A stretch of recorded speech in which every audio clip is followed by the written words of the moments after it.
Get ready, because today we're going to talk about one of the most frustrating and self-defeating ways to end a story. By the way, my name is Brandon McNulty. I'm the author of Entry Wounds, and welcome to my writing channel. These days, it seems like movies just don't want to end.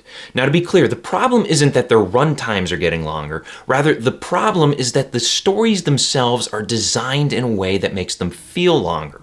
In the past, movies delivered tight, focused narratives that built tension until the story ended with a bang.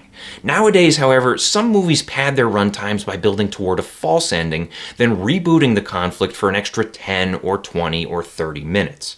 Rather than going out on a high note, these stories hang around long after the party's over. Now, in the past few years, these bonus endings have been driving me nuts. The most hideous example came from the Batman, but more recently, the same problem appeared in Alien Romulus. And today we're going to look at these two movies. We'll examine why their endings feel bloated, how they hurt the overall story, and finally, we'll compare these endings to those of The Dark Knight and the original Alien in order to see how those older movies did things better. Here's your spoiler warning for today. The ones in red contain the heaviest spoilers. Okay, real quick, let's talk about the basics of story structure. I'm going to simplify this down to 3 steps. And the first step is raising the main conflict question. Early on in a story, something will disrupt the hero's everyday life. This something is usually an event or an opportunity that will pressure the hero into engaging with the main conflict. And once that conflict is introduced, it raises a question that will sustain the story. The question usually boils down to, will the hero succeed? Or more specifically, it might be something like, will they succeed in saving the world, or getting revenge, or escaping danger, or any number of things. Whatever it is, this question creates the story's structural backbone, and audiences intuitively know that the story will continue on until the question gets answered. Now, step 2 is seeking an answer to the question. And this involves characters trying to answer that central question by pursuing their goals and overcoming obstacles. Along the way, the stakes are raised, characters make sacrifices, and the tension builds towards the story's final confrontation. And that's the third step, providing a definitive answer during the final confrontation. And this is when everything is on the line and the hero battles the antagonist to determine the outcome of the story. It's a decisive moment, and because of that, it delivers impact and satisfaction. Or at least it should. And that brings us to the Batman. Now, I love this movie for the most part. It's not your typical superhero movie. Instead, it's a mystery, and it establishes itself as one in the opening scenes.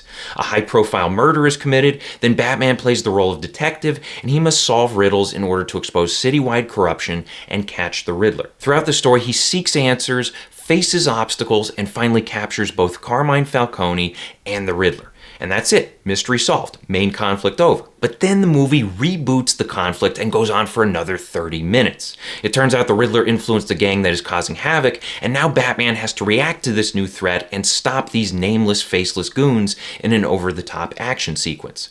Gone is the gritty, grounded detective story. Now we have this standard superhero spectacle, and the worst part is that the movie not only reboots the conflict here, but it does so without its main villain or even a secondary villain. Instead, Batman beats up henchmen and rescues civilians in what feels like a DLC mission rather than a true climactic ending. And there are 3 main problems with this bonus ending. The first one is placement. It feels tacked on because it comes after Falcone and the Riddler get caught. The second problem is length. This bonus ending tacks on about 30 additional minutes of runtime, and that's just too much, especially when it feels like the movie should have ended once the Riddler landed in Arkham Asylum. And finally, the third problem is lack of emotional weight.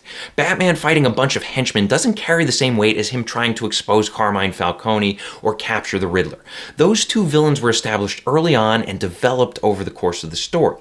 They had a meaningful connection to Batman. The Riddler's henchmen, meanwhile, are shoehorned in there so he can complete his character arc and recognize the damage he's done by inspiring others to seek vengeance. That arc works, but here's the thing. The Riddler was also inspired by Batman's actions, and a stronger ending would have involved a direct confrontation between hero and villain. Now, some of you might be thinking about the ending of The Dark Knight. After all, when Batman captures the Joker, the story doesn't end there. Instead, Batman has to also stop Two-Face in the following scene. And yet this ending works much better than the Batman's for 3 reasons. First, the scene is brief. It's only about 5 minutes long. Second, Two-Face's plotline is already in motion by the time this scene happens. There's no need to reboot the conflict because Two-Face has been seeking revenge throughout the second half of the movie. Once he starts killing the people responsible for Rachel's death, we expect some sort of payoff. And after Batman captures the Joker, we get that payoff. Finally, Two-Face is critical to the story of The Dark Knight. Harvey Dent is established early on as a symbol of hope before he develops into a fallen hero. His journey has meaning, his character has star power, and when Batman confronts him at the end, the moment has significant impact. Now let's look at Alien Romulus. Here we have a heist movie about a group of friends living on a mining colony. They want to start a better life on a distant planet, but in order to get there, they need cryostasis pods. Luckily for them, there's an abandoned space station nearby that has the pods. Unluckily for them, however, the station is set to crash into some planetary rings. So the story's central question would then be, will the heroes obtain what they need and escape the station before it's destroyed? This setup leads to a heist gone wrong, and the group has to deal with hostile aliens preventing their escape. Other complications arise, and the situation gets darker and more desperate. While navigating the station, they discover that researchers had been developing an experimental compound that uses alien fluids to turn people into superhumans. Toward the end of the movie, an injured pregnant woman is given a special syringe that could potentially save her life. She later injects herself, and we know that this is going to pay off in some way.